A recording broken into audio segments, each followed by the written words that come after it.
تو کہتے ہیں کہ جب اس کو اولاد کی طرف سے صدمہ درپیش ہو مستاقی کا، تو کہتے ہیں رجوع کرو والدین جی۔ اولاد کی طرف سے صدمہ درپیش ہو، کیونکہ اولاد جو ہے نا یہ گستاخ ہو رہی ہے، گستاخ سمجھ نہیں رہی اپنے آپ کو، اولاد سچی بات کر رہی ہے کہ یہ کیا بکواس کرتے ہو ڈیڈی، وہ بکواس اس کا لے جائے، اس سے بکواس کرنا نہیں، دیکھا کہہ رہا ہے کہ ڈیڈی آدھی گپے مارتے جا رہے ہیں، وہ بڑے ادر سے یہ بات کی اپنی طرف سے، اور تم جس لہجے میں دنیا میں پلے ہوئے وہاں یہ ادب نہیں ہے، لہٰذا استاد کو وہ ٹربیت اپنی اولاد کو دے گا، کون دے گا؟ دادا دے گا، کہ ہاں یہ اچھی بات نہیں ہے، یہ بات اور ہے، یہ ابا ہے، یعنی کہ یہ خدا کا رحمت اس کے ذریعے تجھے ملے گی، اور تو یہ کوئی قابل نہیں ہے۔ میں نے پہلے بتایا تھا کہ ماں پتہ نہیں بخشی جائے گی نہیں بخشی جائے گی، لیکن تیری بخشش کا سامان ماں کے پاس ہے۔ کہتے ماں آپ جا رہی ہے گرمی کی طرف، خدا نہ کرے ایسا ہو، کوئی بھی ماں کہتے گرمی کی طرف جا رہی ہے، پر تیری ٹھنڈک کس کے پاس ہے؟ تو وہ بچے کو دے جائے گی کہ یہ ٹھنڈک آپ بھی لو، یہ تجھے بس دعا دے کے جا رہی ہو، تجھے گرمی نہ لگے قیامت کی، ٹھیک ہے؟ اب میں اپنی ماں کی بددعا کے اندر ہوں، تو خدا کو بھی معافی دے۔ بات سمجھائی نہیں سمجھائی؟ سمجھ نہیں آئی؟ کئی دفعہ حضور پاک تشریف لے گئے قبرستان کے پاس سے گزرے، وہاں کھڑے ہو گئے اور کہا یہ قبر کس کی ہے؟ صحابہ کرام نے کی یا رسول اللہ یہ فلاں آدمی کو، اس سے کوئی لوائقین بندہ ہے، کوئی آگے پیچھے کو بندہ ہے؟ تو کہا یہاں کی ماں ہے، باقی سے کوئی خاندان نہیں۔ آپ نے فرمایا میری لے کر کے بعد گیا اسی بات، چلو یہ بچہ آپ کا یہ کہتا انسان تھا، کئی سرکار کچھ نہ پوچھو، یہ بڑا گستاخ انسان تھا، اس نے بڑا پریشان کیا، آواز ظاہر کیا، میری زندگی جیلن بنا دیجیے گا۔ آپ نے فرمایا تم معاف کرنا، لیکن دیکھو یہ مجھے بڑا دکھ ہو جائے گا، میں دل سے کیسے معاف کروں؟ آپ ہوگا میں معاف کر دوں، لیکن میرے اندر سے وہ بات جاتی نہیں جو اس نے مجھے تکلیف پہنچائی ہے۔ اس نے ایک بات مجھ سے ایسی کر دی ہے کہ وہ میرے اندر اٹک سی گئی ہے بات، وہ آپ کے آس پاس اٹک جاتے ہیں نا، مطلب بات کو پن چپ جاتا ہے، وہ اگر ہاتھ لگی پڑی ہے، میں کیا کروں، تم آپ دیتا کوئی کہا ہاں اس کے نکالنے کا ایک ہی طریقہ ہے، چلو اور ہم آپ کو لے چلتے قبر پر۔ وہاں جا کے لے گئے اور اپنی اللہ کے فضل کی طاقتوں سے نظر عطا فرما دی، تو اسے دیکھا کہ بیٹا بڑے عذاب میں ہے، تو ماں کرتا جا رہا ہے، اور آپ ماں کے دل سے کہا بیٹا میں تجھے معاف کیا، اچھا معاف کر دیے، خدا تجھے سلامت رکھے، اور مرا پڑا بیٹا، خدا سلامت رکھے، ماں چیخا مارو آگے پاگل ہو گئی، مطلب پھر جا کے معلوم ہو۔ اب سے ماں کو یہ پتہ نہیں ہوتا کہ کیا ہو کر رہی ہے، جب بچہ غصہ ہوتا ہے دل سے بدعا دے دیتی، وہ دعا دینے والی شاید جب بدعا دیتی ہے وہ لگ جاتی ہے، جا ذلیل خوار ہو، مجھے تنگ کیا تو بھی تنگ ہوگا، یہ اکثر کر جاتے ہیں۔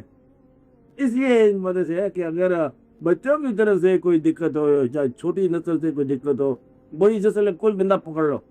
کوئی چچا کی فیملی والا، ماموں چچا ادھر وغیرہ وغیرہ، ان کا ریموٹ پکڑو، کیا چچا خدا کے لیے دعا کرو کہ ہماری نسل اپنی چھوٹوں کے بتات نہ ہو، اپنے چھوٹے میں بوجھ رہے ہیں، اس کو کہتے ہیں کہ پھر تمہارے اعضاء اور جوارے تمہارے خلاف ہو جائیں گے، یہ تمہارے اعضاء اور جوارے ہیں، کہتے ہم بیمار تو ہم نہیں ہوئے، یار آدمی کہنے لگے دیکھو صحت سے مجھے بڑا ستایا، بڑا تنگ دیا کہ 10 سال تو صحت سے مجھے تنگ کیا، اب میں اس کو تنگ کروں گا، تنگ تو پھر آپ ہی ہوگا،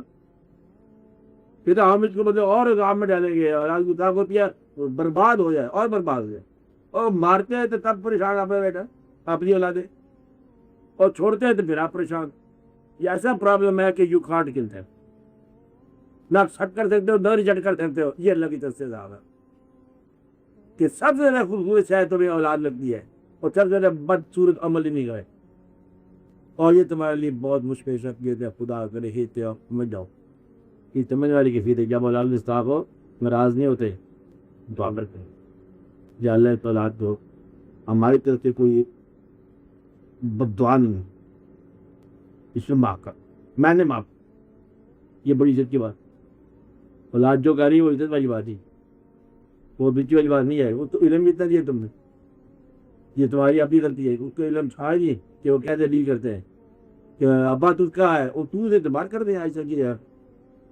مجھے بھی عجیب و غریب کہانی ہوتی ہے، تم نے اس کو ادب کی بارگاہ، ادب کی تعلیم کا بھی داخل نہیں کرایا، تم نے داخل کرایا وہاں پر جہاں یہ مقام ہی کو نہیں۔ تم کسی مطلب ایسی بارگاہ میں داخل کراؤ، ایسی جامعہ میں بجاؤ کہ وہاں جب تک ابا حضور صاحب نے کھڑا ہے وہ ہاتھ مانگ کے کھڑا رہے، اس کی کیا مجال ہے؟ تم نے وہاں داخل کرایا جب وہ تمہاری مطلب وسائی اور پیراڈاکس جانتا بچہ۔ یہ تو یہ تیرے اسلام میں ہے کیا؟ جہاں تک تو باتیں لکھت کرتے رہتے بچے جو اسلام کو مطلب نہیں مانتے ہیں، اسلام کی باقیات کو نہیں مانتے ہیں، بزرگوں کو نہیں مانتے ہیں، اور جو پیسے کو مطلب میں اللہ کر سمجھتے ہیں، تو وہ تمہاری کیا عزت کرے گا جو تمہارے خدا کو نہیں مانتے؟ یہ اقتداء ہے، بلکہ وبا ہے، اور وبا جاری ہو چکی ہے۔ اس کے پیچھے رزق حرام ہے جو بچوں کو کھلایا گیا، معصوموں کو، اور ذرا وہ رزق کا حرام کھا لیا، بچے گزار ہو گئے، بچے بازار ہو گئے۔ اور مطلب گھر کا ماحول ہے، کہتے ہیں میں صحیح کہہ رہا ہوں کہ دعا عبادت کرتے ہو تو نہیں کرتے ہو، بچوں کے لیے بات کرو، اور ہمارے پڑھو کہ بچوں کے لیے ضرور پڑھو، بچے جا کے اس بات کو ماننے والے بن جائیں۔ اپنے تضادات بچوں کی نگاہ سے بچا کے رکھو، اپنی بیماریاں بچا کے رکھو، کرنی ضرور ہے اگر، چلو میں منع تو نہیں کرتا تھا کہ بیماری نہ کرو، لیکن میں کہتا ہوں اولاد سے بچا کے رکھو اپنے آپ کو۔ تو اولاد نے تمہاری ایک بھی خامی دیکھ لی تو اولاد کو سینکشن مل جائے گی ہر طرح کی خامی کرنے سے۔ تمہارے گھر میں تاش آئے گی، ان کے گھر میں اس سے بڑا جوا ہے۔ وہ تو کہتے ہیں ابا دور چلایا تھا، ہم اس سے آگے ترقی جو کرنی ہے اولاد نے۔ تم چھوٹا کام کرو گے اس سے بڑا کام کرے گا، کوئی فقیر کو کھانے کھلاؤ گے وہ فقیر کو کھانا کھلا دے گا، پورا پورا کھلائے گا، تم جو کرو گے وہی کرے گا۔ تو اولاد کے سامنے کوئی اچھا عمل تو پیش کرو نا، تاکہ وہ بہت اچھا عمل پیش کرے۔ اس لیے ان باتوں کو بڑا غور سے دیکھنا چاہیے اور یہ سمجھنا چاہیے کہ وہ عزت کیا ہے۔ باقی اللہ کے وہ بات اور ہے کہ عزت کیا ہے، ذلت کیا ہے۔ اللہ تعالیٰ کے دعا کیا کرو، اللہ تعالیٰ ان اولادوں کو ہدایت کر دے گا کہ دیکھو آپ نے مجھے ماں باپ کی عزت کرو۔ ماں باپ کا حق یہ نہیں ہوتا کہ وہ اچھے ہیں کہ برے ہیں، ماں باپ ان پڑھ ہیں کہ پڑھے لکھے ہیں، چلو یہ دیکھنا ہے کہ وہ ماں باپ ہے کہ نہیں، ان کا مرتبہ مرتبے کے ساتھ دیکھو۔ وہ یہ نہیں کہ that you have yet to accept them as a parent، وہ پیرنٹ تو ہے، تیرے پیدا ہونے سے پہلے پیرنٹس ہیں، کہ بات یہ ہے۔ اب اس کا پیرنٹس ہونا آپ نے نہیں ثابت کرنا، او آپ کا قبول ہے پیرنٹ، کب گواہی دیا ہے کہ یہ بھیا ماں باپ ہے، اس ماں نے تمہیں پیدا کیا ہے، یہ تیرا باپ ہے، یہ تم فادر ہے، اس گھر میں تمہارا وہ چھوٹا بچپن جب تم آدھے پاگل ہوتے تھے اتنا گھر میں گزرا ہے، ہم گواہ ہے۔ جب تو یہاں پر رینگتا کا لفظ ہے، کوئی اچھا لفظ ہے، اس کو نکال دو، نکلتا نہیں ہے، یہی لفظ ہے۔ جس گھر میں تم رینگتے رہے ہو یہی گھر ہے تمہارا تھا، اور تم یہی ہوتے تھے، دیٹ واز ٹائم، یہی ماں تھا، یہی باپ تھا، یہی لوگ تمہیں پالتے کھلاتے رہے ہیں۔ اب ان کے سامنے ذرا تم انہیں بولنے والے تم ہو گئے، اب ایسا تم بات بولتے ہو، کیسے بولتے ہو؟ کوئی بتانے والا نہیں رہ گیا، کوئی جو بڑا آدمی ہے نا چچا مانگا ہوگا، شٹ اپ، یہ کیا بات کر رہے ہو، اس کی آگے تم ایسی بات کیوں کر رہے ہیں؟ تو ماں باپ کو چاہیے کہ اولاد کے ساتھ محبت کرے، باتیں نہ کرے، اولاد کو دعا دے کہ میں بچے بہک گئے ہیں اور زمانے نے بہکا دیا ہے، اور یہ دور بھی آپ کا سیاسی دور بھی ایسا ہے، گفتگو کرنے والا ہے، اور بھی واقعات ایسے ہے۔ اس لیے دعا کرو کہ آپ کو اولادوں سے محبت پیدا ہو جائے اور اولادوں کا ادب پیدا ہو جائے ان کے دل میں،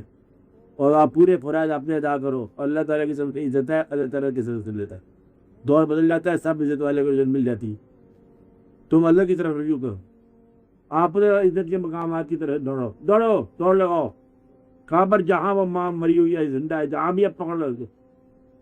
ان کو دعا کر، بیٹی کی طرف تھے، آپ کی بیٹی کو فیض کون دے گا؟ آپ کا ماں، چاہوں بھی یہ فیض دے گی۔ یہ تو بڑی سادی بات ہے۔